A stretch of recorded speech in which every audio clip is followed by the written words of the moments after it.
जय हिंद। स्वागत है आपका हमारे इसी पाठशाला सेंटर यूट्यूब चैनल में। जैसा कि आपको पता है कि पीएससी प्री 2024 का एग्जाम 11 तारीख मतलब 11 फरवरी 2022 अर्थात कल खत्म हो चुका है। इसके बाद आपको मेंस की तैयारी करना है और मेंस में भी छत्तीसगढ़ से बहुत सारे प्रश्न आएंगे और वो भी डिटेल में आने वाले हैं। अभी तो ऑप्शनल था, इसलिए हमने इतिहास और संस्कृति को हमने एमसीक्यू के फॉर्म में चलाया। लेकिन हमारा उद्देश्य है कि यूट्यूब पर हम एक फ्री क्लास करेंगे जिसमें छत्तीसगढ़ की सामान्य अध्ययन, ठीक है, छत्तीसगढ़ सामान्य अध्ययन मतलब छत्तीसगढ़ का संपूर्ण टॉपिक आपको एकदम डिटेल से पढ़ाया जाएगा। ठीक है। अभी तक हम क्या कर रहे थे, आपको एमसीक्यू पढ़ा रहे थे, आप मेरा केवल साउंड सुन रहे थे। लेकिन अब जो भी वीडियो होगा उसमें हम फेस टू फेस देखेंगे। अब आप मुझे देख पाओगे, है ना। मैं लाइव तो नहीं होगा, लाइव नहीं होगा, लेकिन यदि वीडियो चलेगा तो आप मेरा फेस भी देख पाओगे, साइड में चलते रहेगा। ठीक है। तो इस कक्षा से आपको बहुत सारी चीजें फ्री में मिलने वाली है। इस कक्षा से आपको क्या मिलेगी ये देखिए। इस कक्षा में हम संपूर्ण छत्तीसगढ़ आपको पढ़ाएंगे। साथ में किसी लोगों का स्रोत का दिक्कत रहता है कि हम कहाँ से पढ़ाएं, कहाँ से प्रश्न आएगा। तो देखिए, हम स्रोत मानकर चलेंगे छत्तीसगढ़ राज्य हिंदी ग्रंथ अकादमी की जो पुस्तकें हैं, ठीक है, वहां से जो पुस्तकें प्रकाशित होती हैं वहां को हम स्रोत मान के चलेंगे। इसके बाद जो समय समय में सरकार जो डाटा जारी करती है या विभाग कोई प्रतिवेदन जारी करता है, जैसे अभी आया है छत्तीसगढ़ का आर्थिक सर्वेक्षण, है ना, 23-24 आ चुका है। उस पर हम एक डिटेल वीडियो बनते रहेगा। वो तो अलग ही चैप्टर है ना। वैसे उस छत्तीसगढ़ के समान अध्ययन के साथ ही रहेगा, लेकिन वो अलग ही टॉपिक है। वो पूरा आपको क्लास मतलब अध्याय 1 से जितना भी अध्याय होगा 16-17 तक, वो पूरा अध्याय आपको एक एक दो दो वीडियो में मिलते जाएगा। मतलब एक अध्याय का 1 से 2 वीडियो मिलेगा बहुत ही डिटेल में। अभी तक हम क्या करते थे, केवल एमसीक्यू चला रहे थे। अब एमसीक्यू से काम चलने वाला नहीं है। ठीक है। आइए देखते हैं कि आपको इस छत्तीसगढ़ अध्ययन में आपको क्या क्या मिलने वाला है। सबसे पहले हम देखेंगे छत्तीसगढ़ का भूगोल ओनली मैप से। ठीक है। यदि आप कोई भी भूगोल पढ़ो, छत्तीसगढ़ का हो या इंडिया का हो, आप बिना भूगोल के मैप मत पढ़िएगा। सॉरी, बिना मैप से भूगोल मत पढ़िएगा, उसके बिना आपका काम अधूरा है। ठीक है। क्योंकि मैप से भी अधिक समझ आता है और मैप से भी क्वेश्चन बनने की संभावनाएं रहती है। इसलिए लगभग हम कोशिश करेंगे कि जो छत्तीसगढ़ का जो भूगोल वाला सेक्शन है वो पूरा का पूरा आपका मैप बेस्ड रहेगा। ठीक है। मैप से ही सब कुछ चलेगा। तो इस छत्तीसगढ़ के भूगोल से आपको क्या मिलने वाला है, स्थिति अविस्तार, अर्थात छत्तीसगढ़ का मैप बनाएंगे। मैप से बताएंगे कि छत्तीसगढ़ में कितने जिले हैं, छत्तीसगढ़ कितने राज्यों से घिरा हुआ है, कौन सा राज्य ज्यादा घिरे हुए हैं हमारे छत्तीसगढ़ को या फिर ज्यादा स्पर्श करता है, कौन सा जिला है कि कौन सा जिला किस किस जिले को टच करता है, नहीं करता है ना। उसका भौगोलिक स्थिति क्या है, ये हम इस स्थिति विस्तार से देखेंगे। अक्षांश देशांतर, ठीक है। उसके बाद देखेंगे भूगर्भिक संरचना के मतलब कौन सा जिला या फिर कौन सा जो छत्तीसगढ़ का हिस्सा है उसका मिट्टी कैसा है, पत्थर कैसे है, चट्टान कैसे है, किस युग में बना है और ऐसा क्यों हुआ है, इस पर चर्चा करेंगे। प्राकृतिक प्रदेश के बारे में चर्चा करेंगे, जैसे आप पढ़ते हो दंडकारण्य पढ़ते हैं, हाँ ना, महानदी बेसिन पढ़ते हैं। ये सब चीजें हम यहाँ पढ़ेंगे। ठीक है। प्राकृतिक प्रदेश जैसे पूर्वी बघेलखंड का पठार पढ़ते हैं, जशपुर शामली पाट प्रदेश पढ़ते हैं, महानदी की बेसिन होती है, दंडकारण्य है, ये सब यहाँ पढ़ेंगे। ठीक है। वह जलवायु और वर्षा, छत्तीसगढ़ की जलवायु कैसे है, कितना वर्षा हमको छत्तीसगढ़ में मिलता है, कहाँ से मिलता है, कौन सा ऐसा एरिया है जो वृष्टि प्रदेश छाया है, और छत्तीसगढ़ में जितना भी वर्षा होती है वो भारत के किस मानसून से होती है, इसका भी प्रश्न देखेंगे। ठीक है। वर्षा के हिसाब से कौन से वन है, कौन कैसी मिट्टी होती है, ये सब पढ़ेंगे। ठीक है। तो मिट्टी के बारे में भी चर्चा करेंगे कि मिट्टी से किस प्रकार से प्रश्न आते हैं और बनते हैं। अपवाह तंत्र में आपके आ जाएंगी नदियां, कितनी नदियां हैं, कितनी सहायक नदियां हैं, कौन सी नदी कहाँ बहती है, कहाँ से आती है, किधर चलती है, पुराना नाम क्या था, ये सब चीज देख लेंगे। ठीक है। एकदम डिटेल के साथ। साथ में सिंचाई एवं परियोजना, कितने नहर हैं, कितने कितने नाले हैं, कब बनाया गया, कैसे बनाया गया, क्या वहाँ पे विद्युत उत्पन्न किया जा रहा है या फिर केवल सिंचाई के लिए उपयोग किया जा रहा है, किस जिले में अधिक है, कहाँ नहीं है, ये सब चर्चा करेंगे। जलप्रपात चर्चा करेंगे, वन के बारे में जो, और जो वन का जो रिपोर्ट होगा, देखिए वन का जो रिपोर्ट होता है, जो वन का जो रिपोर्ट जारी होता है वो वाला वन देखेंगे हम, है ना।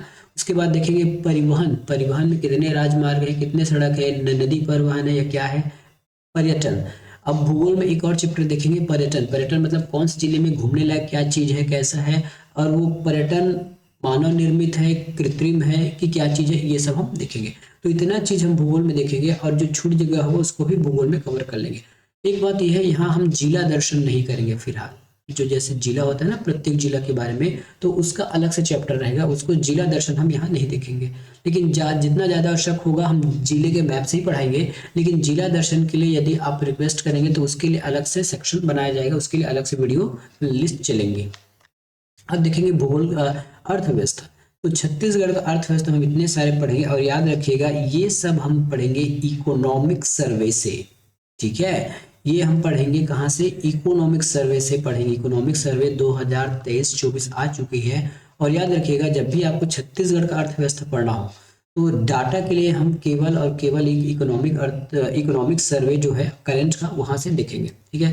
तो इसमें कृषि पढ़ेंगे, कौन सी फसलें होती है, कौन सी फसलें अधिक बोई जाती है, किस क्षेत्र में कौन सी फसल होती है, ठीक है। ये डिपेंड करता है आपके मिट्टी पर, है ना। जो मैं जिस ऑर्डर पे आपको बता रहा हूँ उसी ऑर्डर पे हम क्लास लेंगे, क्योंकि जब तक आप मिट्टी नहीं जानोगे तब तक आप उसके कृषि के बारे में नहीं जानोगे, और जब तक जलवायु नहीं जानोगे तब तक ये नहीं पता चलेगा कि वहाँ की मिट्टी कैसी होती है। तो पहले हम पढ़ेंगे भूगोल, भूगोल के बाद अर्थव्यवस्था, उद्यानिकी, पशुपालन, मत्स्य, खनिज, उद्योग, ऊर्जा और पर्यटन। यहाँ भी पर्यटन रिपीट हो गया है, यहाँ पर्यटन नहीं आएगा, ठीक है। पर्यटन हम यहाँ नहीं देखेंगे, लेकिन अर्थव्यवस्था में पर्यटन देख भी सकते हैं कि कौन से पर्यटन से कितना पैसा हमको लाभ होता है, ठीक है। और साथ में इस अर्थव्यवस्था से जितने भी सरकार की योजनाएं होंगी, ठीक है, योजनाएं होंगी उसको भी देखेंगे। मैं फिर से रिपीट कर दूं कि अगर जैसे क्लास चालू होगा तो 1-2 क्लास या फिर स्टार्टिंग से ही हम आपको फेस टू फेस मिलना शुरू कर देंगे। नेक्स्ट होगा छत्तीसगढ़ का शासन प्रशासन। छत्तीसगढ़ शासन प्रशासन का मतलब होता है कि राज्य कब बना, जिला कैसे बना, कितने संभाग के गठन हुए, कम संभाग टूटा, बीच में पूरी संभाग व्यवस्था को खत्म कर दिया गया था, वापस फिर से संभाग लाया गया, कितने संभाग में कितने जिले हैं, है ना, कौन सा जिला कब। अभी पीएससी में हाल ही में क्वेश्चन पूछ दिया था कि जिलों का जो निर्माण है उससे क्रम से क्वेश्चन पूछ दिया था। तो हम एक एक चीज पढ़ेंगे कि कौन सा जिला कब बना है, कौन सा किसका मातृ जिला है ना, वो सब चीज हम देखेंगे। जिला का मुख्यालय क्या है, कभी कभी जिला मुख्यालय से भी प्रश्न पूछा जाता है। विधायिका में पूछेंगे हमारे यहाँ विधायक के कितने सीट है, कितने सीट है, कौन से मंत्री, मुख्यमंत्री, जितने भी शासन प्रशासन की विधायिका से संबंधित है, विधानसभा से, वो सब हम यही देख लेंगे। उसके बाद पढ़ेंगे कार्यपालिका। कार्यपालिका मतलब जो नौकरशाही है, कितने जो आईएएस हैं, जो बड़े बड़े पद पर बैठे होते हैं, उनका पद का नाम क्या है, जो बड़े बड़े है ना, फेमस है, जो एग्जाम में पूछे जाते हैं, या फिर किसी प्रशासन के हेड या फिर किसी विभाग के हेड को क्या कहते हैं, कितनी विभाग बनाई गई है, ये सब हम वहाँ देखेंगे। न्यायपालिका हम देखेंगे कि हमारे जो हाई कोर्ट है हमारे यहाँ का, उससे संबंधित कितने अभी जज हैं, क्या है, या उससे संबंधित जितना भी हमारे सीजी से संबंधित है वो सब हम शासन प्रशासन में देख लेंगे। उसके बाद शिक्षा देखेंगे। शिक्षा में इसमें आ जाएगा आपका हायर एजुकेशन, या फिर जो स्कूली शिक्षा होती है उसमें कितनी सारी योजनाएं चल रही हैं, या फिर कितनी सारी महाविद्यालय, कॉलेज या यूनिवर्सिटी अभी तक इस छत्तीसगढ़ शासन में है, या फिर कितने प्राइवेट हैं, कितने गवर्नमेंट हैं, ये सब हम इसमें देखेंगे। राज्य के विभाग, कितने भी राज्य के विभाग, युक्त विभाग है, संस्कृति विभाग है, उसके जितने भी प्रतिवेदन है, जी हाँ, जहाँ तक आवश्यक होगा उसके बारे में हम यहाँ चर्चा करेंगे। अगला हम इतिहास पढ़ेंगे। अभी तक इतिहास को हमने पूरा पढ़ा दिया था, लेकिन वो एमसीक्यू फॉर्म में था, है ना, आपको डिटेल नहीं बताया गया था, लेकिन अब डिटेल करेंगे, ठीक है। अब डिटेल करेंगे तो सबसे पहले करेंगे नामकरण। ये छत्तीसगढ़ का नामकरण कब से चालू हुआ है, कब से हम इस भूभाग को, या फिर कब से इस भूभाग को जिसको हम छत्तीसगढ़ कहते हैं, कब से इसका नामकरण छत्तीसगढ़ रखा गया है, इसका स्रोत के साथ पढ़ेंगे। प्राचीन इतिहास पढ़ेंगे, मध्यकालीन इतिहास पढ़ेंगे, आधुनिक इतिहास पढ़ेंगे। इसके पहले जो रियासतों का जो जमाना था, उस समय कौन सी रियासत बड़ा छोटा, कहाँ का राजा कौन था, ये सब पढ़ेंगे। उसके बाद विद्रोह आता है, जनजाति विद्रोह, किसानों का विद्रोह, आम विद्रोह या फिर आंदोलन, ये सब इतिहास को कवर करेंगे, ठीक है। मे भी ये आपके 1 से 2-3 महीने से भी अधिक समय लेगा ये, क्योंकि बहुत डिटेल में आपको पढ़ाना है, इसलिए डिटेल लगेगा, ठीक है।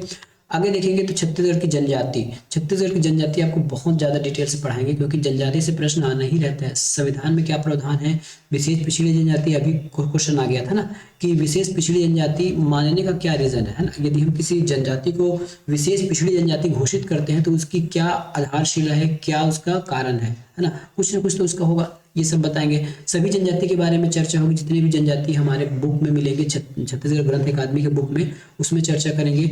जनजाति का जो रीति रिवाज है, विवाह है, युवा गृह है, जनजाति पर्व है, या फिर जनजाति की संस्कृति है, इन सब पर चर्चा करेंगे, साथ में एमसीक्यू के साथ। याद रखिएगा हमारा पढ़ाने का तरीका क्या होगा, सबसे पहले हम क्या करेंगे, पूरा टॉपिक्स पढ़ाएंगे, है ना, डिटेल में। उसके बाद जो एमसीक्यू आए हुए हैं या फिर जो आने की संभावनाएं होंगी उन पर भी हम चर्चा करेंगे कि प्रश्न कैसे पूछे गए हैं आगामी, या फिर सॉरी आगामी बोलता हूँ, विगत वर्षों में।